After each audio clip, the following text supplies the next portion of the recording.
All right. Welcome, everybody, to the Team Building Podcast. I am your host, Andy Cuney, and I have an amazing guest on today with us. His name is Garrett Maroon. Garrett is from Virginia Beach, Virginia. So all of us stuck in the Midwest, we're already excited to hear about about the location, about your price points. I want to hear all about it, right? So I can just feel horrible about myself. But I'm excited, Garrett. Why don't you kick it off, Garrett, and tell us just a little bit about yourself? Kind of give us the metrics, right? So the people who are listening can already put in their mind, okay, where do I align with this guy when it comes to structure? Where don't I? What should I implement? That kind of stuff. Kind of tell us a little bit about yourself. Absolutely, brother. So yeah, I did just get back from the beach. I went there this morning for thinking time. Yes, of course I did. But no, I mean, so our average price point is $280. It's not huge. It's not crazy. Yep. Yeah. Not very crazy, similar to Omaha. Yeah. Okay. So not a crazy price point by any stretch of the imagination.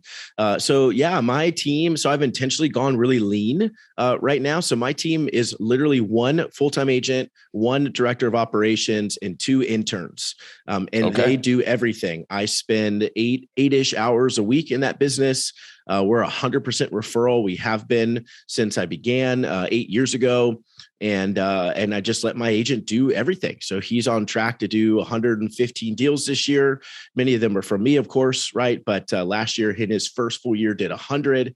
And we're just really lean. So I think one of the, and we'll talk, whatever is helpful, Andy, but I think one of the interesting things for me is I just didn't buy into the idea that you had to build out a big, massive business until you could step away.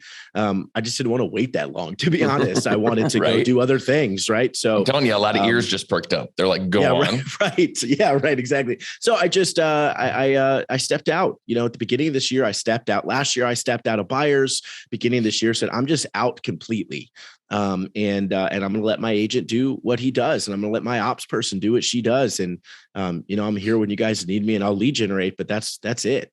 So when you say you lead generate, what does that entail for you? Because if you're going to do between 100 and 150, you said your agent will do? He'll do 115. 115. Yep. Perfect. Yep. So if he's going to do 115, how many of those units would you say are going to be from you? Probably 70 to 75. Yep. Last year he did 170 of them were from me. And, but yeah, his second full year, he's doing really well working the referral system that we use. Perfect. He's got his own past clients now, right? Yeah, that's right. It's awesome. Perfect. Okay. And so when you say you lead generate, tell me what it is you do, because you're not actively working with the buyers. You're not sticking the signs in the yard. You're not meeting for listing presentations. What are you doing to lead generate for that agent of yours? Yeah. So great question. So literally it's the same thing I've done for 7 years. So I created my own referral system, which is very similar to a lot of people's, but it's just very systematic, broken down. So every single month I know exactly when, I could tell you in November 2025 what I'm going to be doing, because it's same consistency. Yeah. And so, for me, it's, our mailers and our emails go out. That's apart from me. That just happens. And then the first month of every quarter. So I break it down quarterly. So 4 quarters in a year. Each quarter we do the same system. So first month is a video text message to our database. Second month is a handwritten note or a Popeye gift. Third month is a client party or a client coffee for your best people. And so for me, that means, this is month 1 of quarter 3 as we record this, right, in July of 2022. Yep. And I will do video text message to everybody in my database. It's 300 people. It'll take me 4 hours. That's it for the entire month. Right. The next month is handwritten notes. Now, I actually literally wrote so many notes over the last 7 years. My doctor diagnosed me with elbow tendonitis, so I can't write notes anymore. Yeah, I literally wrote so many. And so I found a company that uses a machine to do it, but it actually matches my handwriting. And so now there's massive leverage. Oh, it's amazing. I did a lot of research to find them. And so that takes me literally no time. They just print out what I tell them to, and then I mail them out. And the Popeye gifts, we create all those, but I have an intern that drops them off. I'm learning this year how to find even more leverage, Andy, to be honest, because I used to do those myself. And then the third quarter is a client event. Like I said, I've got a separate intern that just does the client events. And we're actually moving right now to a monthly client event model, because the economy and just thinking about people are going to cut out, spending on experiences or fun or whatever it is. So we're going to show up and provide that for them. But again, it just doesn't take a lot of time. I mean, I would say the busiest I am lead generating for an entire month is maybe 5 hours total. But when you do it right and you build the relationships the right way, that literally produced 70 closed transactions last year for my agent on a 300 person database. So we don't need to look wide. We need to look deeper down under our feet and really find what's in there. There's a lot of business to be had. I love that. Okay. So now so a bunch of questions are popping up in my mind. Everybody, The next question, I'm trying to put myself in the shoes of the audience. The next question is going to be, oh my gosh, you have an agent who's going to do 115 units. Over half of those are going to be from you. What type of economic system or structure, split structure, right? Do you have this agent on? Yeah, great question. So anything he generates, 50-50. Anything I generate, 35 to him, 65 to me. And does it differentiate if it's buy side or list side? It does not. Nope. Okay. Yep. So it's worked really well. And quite honestly, two reasons I do it, because a lot of people say, well, your splits are too high. Well, two reasons I do it that way. Number one, he is 100% referral as well. And he's going to generate, 40 of his own deals. So I've got to give him value and make sure that he's making enough money. Right. And then number two, because of the system that we work, real transparency numbers last year, total for the entire year on marketing, on our lead gen, $10,000 is all that I spent. And we brought in as a team, $950,000. So we got a great return, and I'm able to be lean on purpose, which means I can share more and hopefully keep him around. I mean, his first full year, he made $250,000 as an agent on a team. Right. So he's happy. And he's doing really well. So it's a really good win-win. Perfect. And we actually just recorded a podcast yesterday with a gentleman out of California. And he said his biggest thing was too many times team leaders become their agent's ceiling, right? They're so worried about creating that floor for them, right? Oh, you'll do at least this much here and you'll be happier than ever. But they don't look, right? And they are that agent's ceiling, and they just keep them down. And it sounds like, you know what I mean? Exponential growth with this person. Now, the next question is, wow, what if this guy he can only do so many deals, right? What happens when he gets to 150 or 160 and he comes over to have that conversation with you? What's your next step? Yeah. So absolutely. So first and foremost, and I love that. Yeah. I think ego, I heard someone say, I forget who it was, but I heard someone say, you have two accounts. You have a bank account and an ego account, and you can only put each coin in one of those accounts, not both. Right. So you're either going to step out of the way and let them shine. Like my agent, Jesse, loves that he's like one of the top 5 agents out of 10,000 in our region. He loves that. And I don't care. Put his name on everything. It doesn't bother me. He's doing great. He's excited. That's how he's motivated. And I don't have to spend a lot of time there. So we just got to understand our people, I think, first and foremost, and find the all-stars who are out there, and they're out there. Yeah. But I would say, so if he continues to grow, number one, he knows point blank, if he has a better opportunity, or he ever feels like he can go find out, or he can go do this on his own, he should. I'll help him. Right. Like, I don't want to keep him there. I'm not going to hold him with a closed hand, a closed fist, like open palm. Jesse, go do whatever is right for you and your family, brother. I'm going to support you. Right.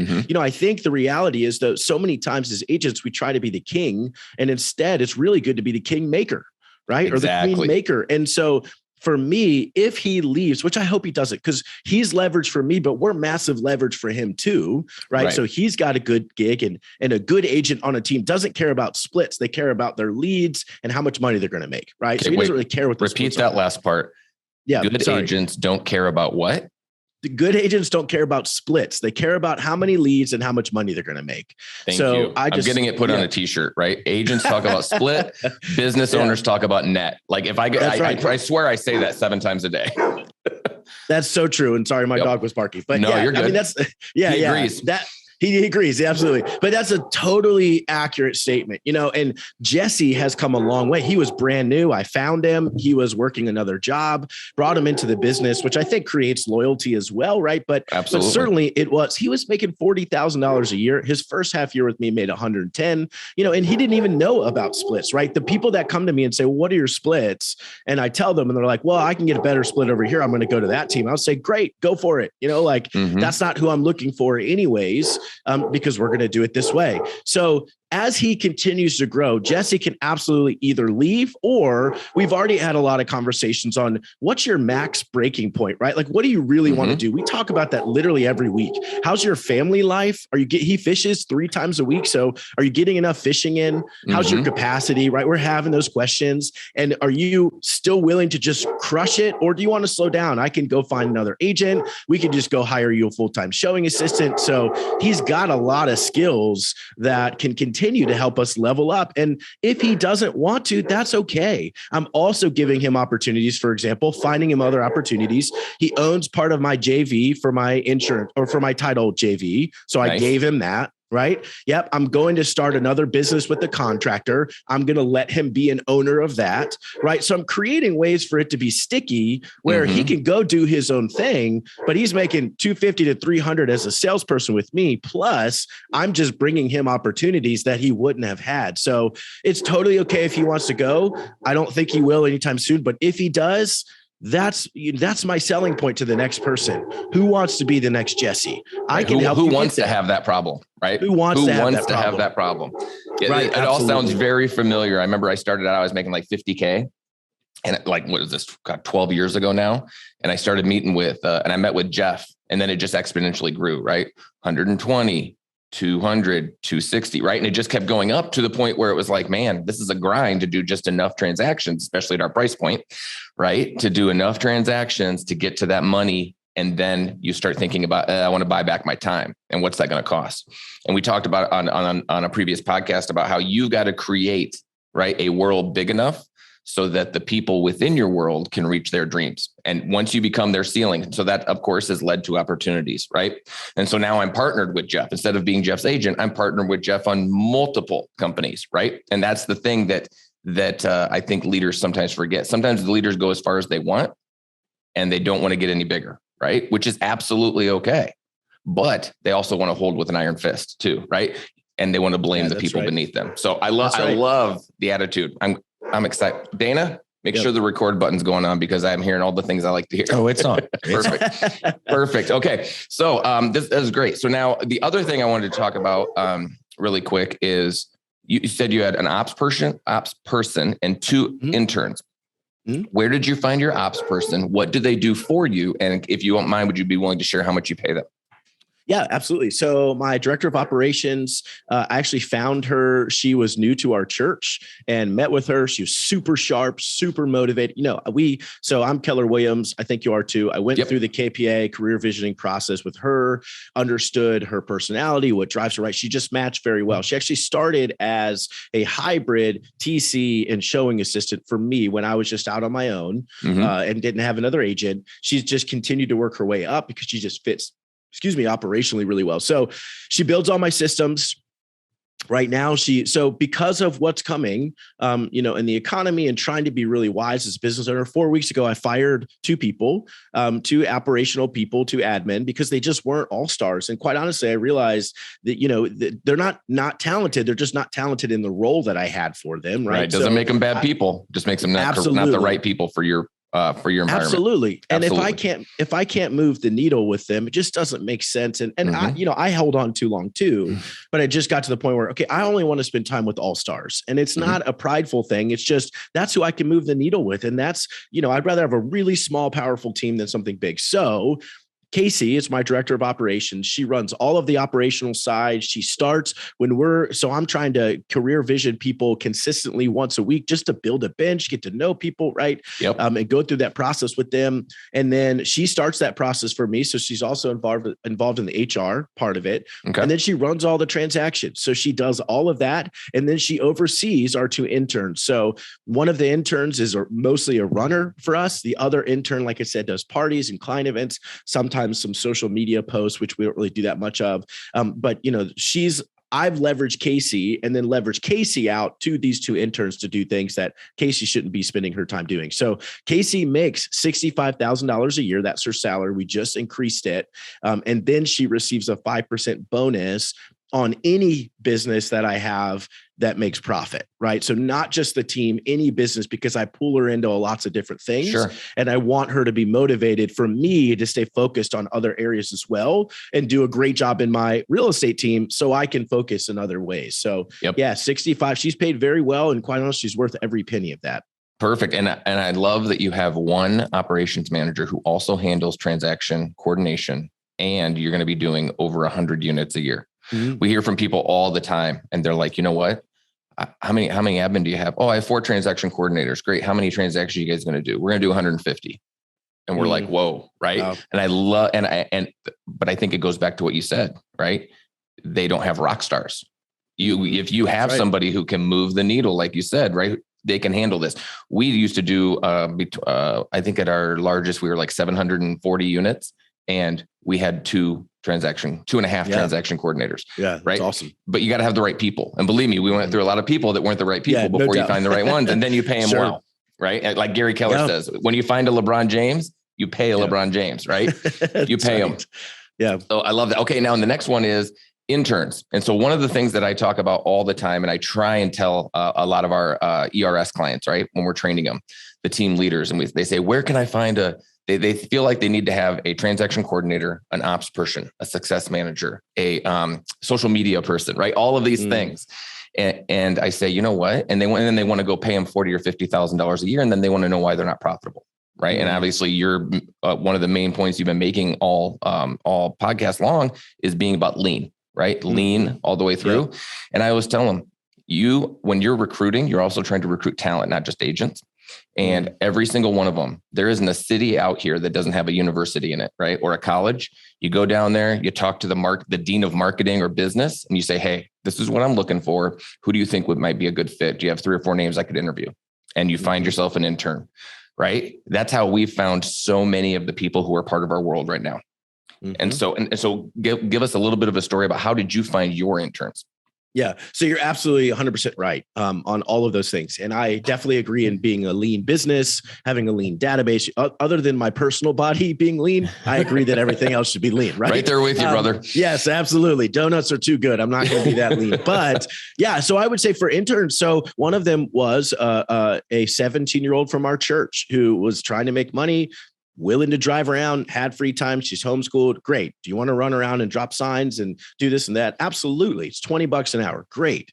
The other one was a referral from someone in our database. And she's a rising senior at Wake Forest University, really sharp, just needed something for the summer. And actually we've set it up where she can continue to work once she goes back to school, $20 an hour. So the reason why I like the internship, number one, is that they are willing to do pretty much anything, right? So that helps. Like you're not going to have pushback. Oh, I'm too good for that, whatever. And so that's really helpful. Number two, it's a variable expense. I don't want a fixed expense as much as I can avoid it. And number three, they aren't relying on me to pay them to make a living, right? So my first employee ever was a single mom, and I loved her, but she wasn't that great. And I held on to her for 4.5 years, which was probably 3.5 years too long. But it was really hard for me to get to the point to say, I'm really sorry, because I know this is how you provide for your family. This is not working. Right. And so I don't want to put myself in a position where I can't make the right decision for my business. So being lean, having the right people on full time, and then filling in with interns for me is super lean, very variable of an expense. And it doesn't give me the same pressure to be providing for them the way, someone who's full time and this is how they live. So I'm just trying to take that pressure off myself so I can make the wisest business decision that I can. Spoken like a true leader. I love it, man. Yeah. That's awesome. Okay. So now, because I don't want to run up against time and then not be able to get this in. So tell me, for those who want to hear more from you, you have a podcast, right? Tell us a little bit about your podcast and what it's called, where we can find it. Yeah, man. So Serving Not Selling is the name of the podcast. They can find it anywhere they listen. But yeah, we just talk about this, our whole business is referral. We talk about how to refer people, like you said, that come into me. Cause I get that question a lot too. We talked about it pre-show, Andy, but of how do you pass people off that come to you? Yep. And we have a lot of great people on there who just talk deeper and deeper into how do we just be relational?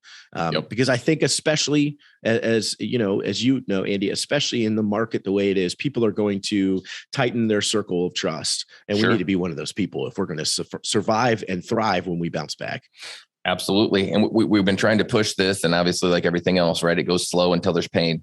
But what we always find is we're trying to tell people that with the shift coming, right? Not just the shift in the market right now, but the shift in the real estate commission, right? How it's going to be paid out going forward. Yeah. And we're of a big belief that the real estate commission will go away. Yeah. Right. To the real estate agents. And so we're trying to teach, train, and equip our agents to not just be a real estate agent for the transaction of the buying or the selling of the home, but to what you're talking about is actually be an advocate and an advisor for them when it comes to all of the other things that are going to be necessary. Right. Yeah. Is to get dirty a little bit. Right. And say, no, you know what? I'm going to walk you through everything you need. And this doesn't stop when you buy your house.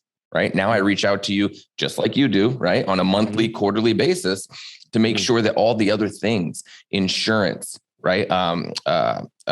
Warranties, all of refinancing, everything, right? That we are making sure that we're advising them all along the way so that if they do decide to purchase or sell a home again, it's not even a question. I already got a person I'm working with. Absolutely. 100%. Right. And this is a way for those agents to stay in front of the clients. And you know this, all things being equal, I'm choosing the relationship, right? Absolutely. Always. 100%. Yes. And relationships are one of those things that, you know what, you don't have to write a check for it, right? You can actually go out and create it. And so everybody else says, oh, I don't have enough money yet. When I have money, I'll do those things. No, you could be doing those things right now. Yeah, right. That's right. Exactly. So you're all right. So I'll say super fast. So I spent 10 grand last year. Between me and my agent, we have 500 people in our database. That's $20 a person for the entire year. That's it. So that's just an excuse and a reason because it's fear of building a relationship. That is totally not true. I always say the real value that you provide someone is you being there in front of them. The average person today, we don't have time, but the average person today has fewer than 2 close relationships, according to a 10,000 person survey. You need to be one of those. Yeah. You need to be one of those 2, take to 2 to 3 or 2 to 10. You know, if you introduce them to community, that's how you grow your business. It doesn't require money. It just requires time and investment and care.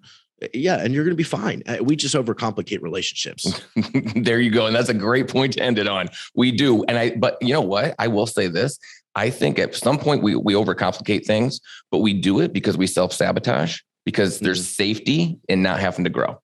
Absolutely. Right. And we create the excuses we then use, right. To explain to the world why we don't have X, Y, or Z. Absolutely true. 100%, man. I love this. This was awesome. Garrett. Yeah. I'm going to make sure to network with you. So I'm going to make sure to reach out to you myself. This is awesome. We'd love to get you to Omaha for one of our workshops, maybe speak on it. Absolutely. Yeah. And I know that either Jeff or I would absolutely love to be on your podcast sometime. This sounds awesome. Yeah, man. We'll make that happen, brother. Thank you so much, Andy. I enjoyed it a lot, brother, as always. Love you. Have a great afternoon, man.